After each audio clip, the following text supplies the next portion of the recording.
Hello, hello. Welcome to Siege Budget Brews. I'm Tim, and tonight I'm joined by my guest host, Brandon. Hi. How are you doing tonight, sir? I'm doing great. How are you doing, Tim? I'm doing wait, too.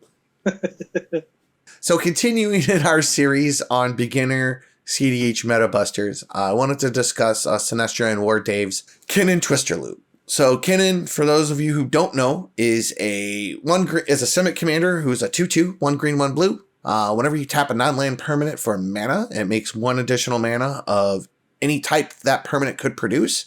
And then he also has an activated ability of blue, green, and 5 colorless, so that's 7. You look at the top 5 cards of your library and then flip a non-human and reveal a non-human, and you may put it into play, and then the rest of the cards go on bottom. So that does 2 things. Kinnan makes a lot of mana. He's very low on the curve to cast, and he's an outlet for you where you can, once you've generated unbound mana with him, you can pump that into his ability to play all the non-humans in your deck. Those non-humans tend to be things like Thrasios, which allows you to draw your deck. Prophet of Distortion, kind of the same thing, draws your deck. Consecrated Sphinx. I don't actually run this one in my build. I have found I like Nezahal better. I've just run into a lot of instances where this gets me in trouble. So it probably is more of a playgroup play pattern versus actual card power level. Just want to make that noted. Hullbreaker Horror, which is one of the many layered combo lines that this deck has, as well as Gilded Drake. I love doing that. People go to combat, you activate Kinnan in response, and then you, oh, hey there. And then you steal their Crom.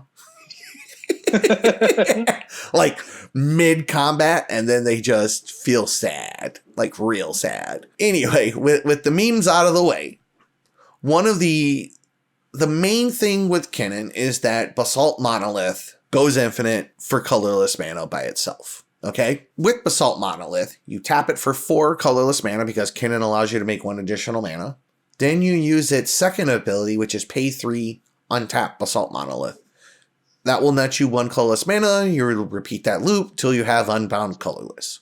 Then there's one of a few ways to convert that colorless mana into something slightly more useful, i.e. colored mana. The first one is Mirage Mirror. So Mirage Mirror allows you to pay 2 mana, 2 colorless, and then turn Mirage Mirror into a copy of target artifact, creature, enchantment, or land.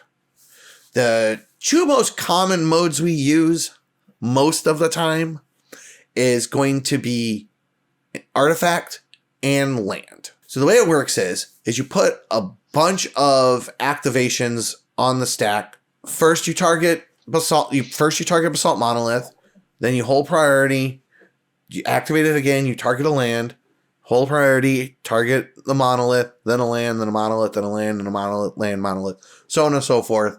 So you just have like a trillion of those activations on the stack, right?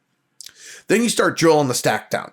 So first thing that'll happen is Mirage Mirror will turn into a land because that'll be the last one the last activation you do. So it's last in, first out.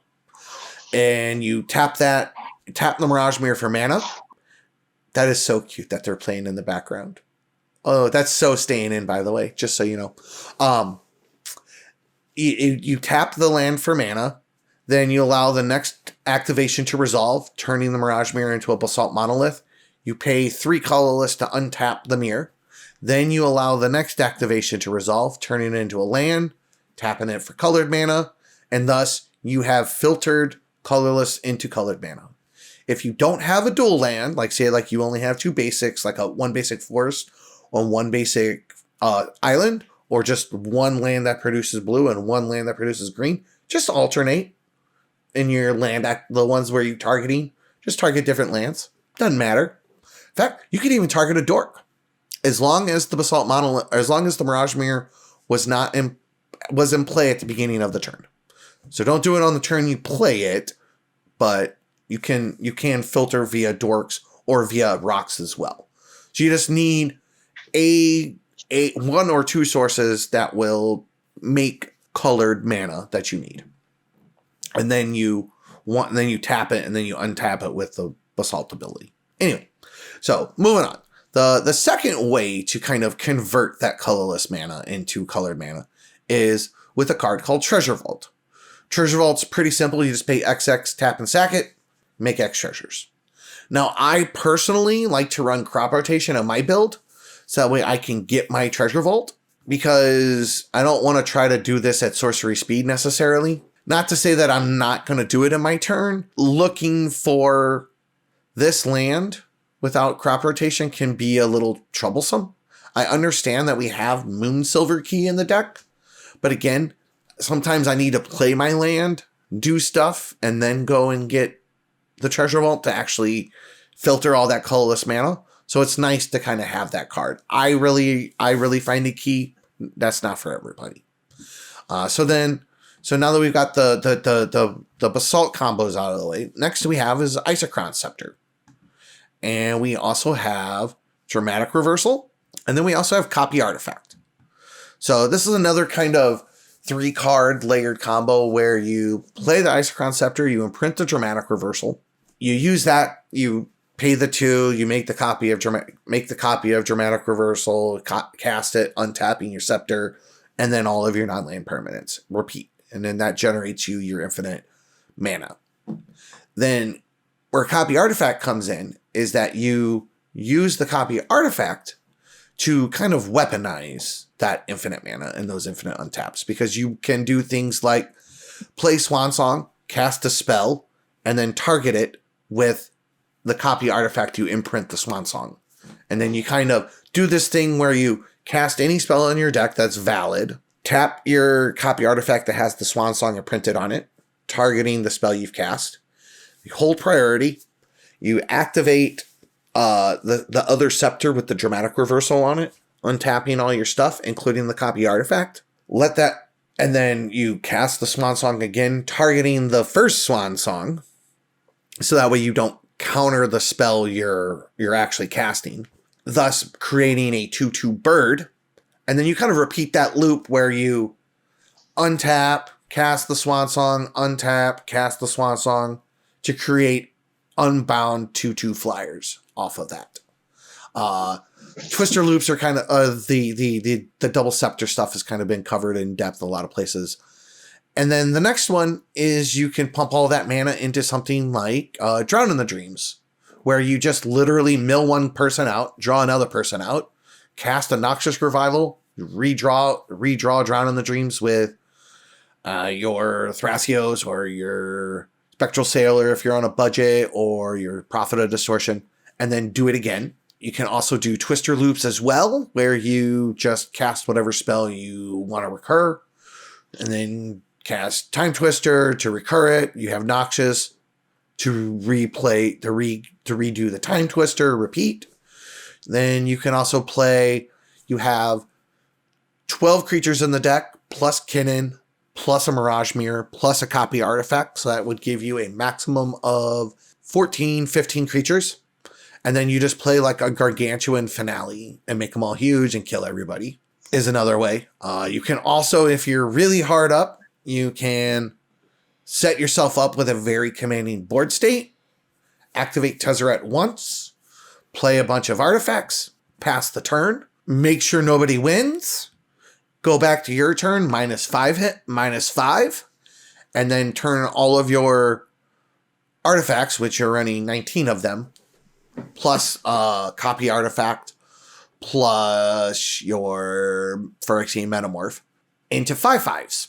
And then finally, there's actually a thing you can do with Memory Jar. Cast Memory Jar, exile in your opponent's hands. They all draw 7. Then you'll draw your deck with Thrasios or Prophet. Play Time Twister, shuffling everything back in. Redraw the Memory Jar. And then what you're doing is you slowly are just exiling 7 cards from all your opponents while you're looping it with Twister and Noxious.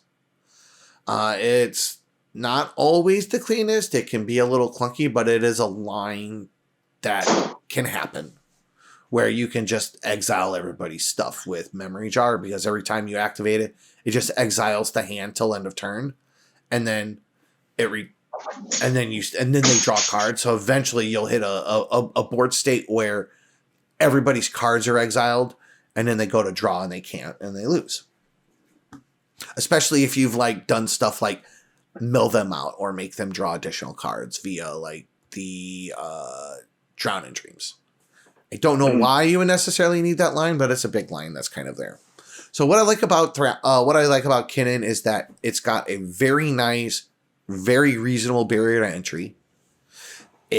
As you can see, like these combos are not always blatantly obvious. But they do layer, and once you kind of figure them out and you learn the play patterns, you can very, very, very skillfully pilot this deck. I've seen this deck do a lot of work. In fact, it's one of the most winning decks in the last 12 months for tournaments. I think it's got five top 8 wins currently, or 5 like placement in the finals pods of events over the past 12 months, I believe. I may be wrong. And then the last combo line is you have Hullbreak Horror, where you just use all of those mana positive rocks, replay them, bounce another mana positive rock, start drawing your deck, you hit the Metamorph. Now you've got 2 copies of Hullbreak Horror because it's non-legendary, and now every spell you cast is mana, is bounce positive. So now you're bouncing 2 things. So you can bounce one of your things and one of your opponents. And then nobody has nothing, and you just kind of go like that. Kinnan does play pretty well in the budget because you're not on a Tainted Pact mana base. You're in Simic, so you can play lots of basics. And so it does budgetize pretty well. It also kind of, again, scales in budget very, very nicely also, all the way up to the fully optimized version where you're running like all the bells and whistles, like if you're in a proxy meta. So that is something also to keep in mind. Is there anything you think I left out, Brandon? No, I think you went over everything really, really well. You can tell Kinnan is probably one of my favorite decks to introduce new players to. I just think it's really strong and does well. So, okay. Since we've kind of covered all of the basics and I've probably gone in a little more detail than I should, why don't we just go ahead and wrap up? So if you would like to support us, you can go to our Patreon. If you want to leave some comments or questions, please leave them in the description below. As well as you can also reach out to us on our Discord. All of those things will have links as well as the deck list in the description. With that in mind, everybody have a good night. Bye. Bye.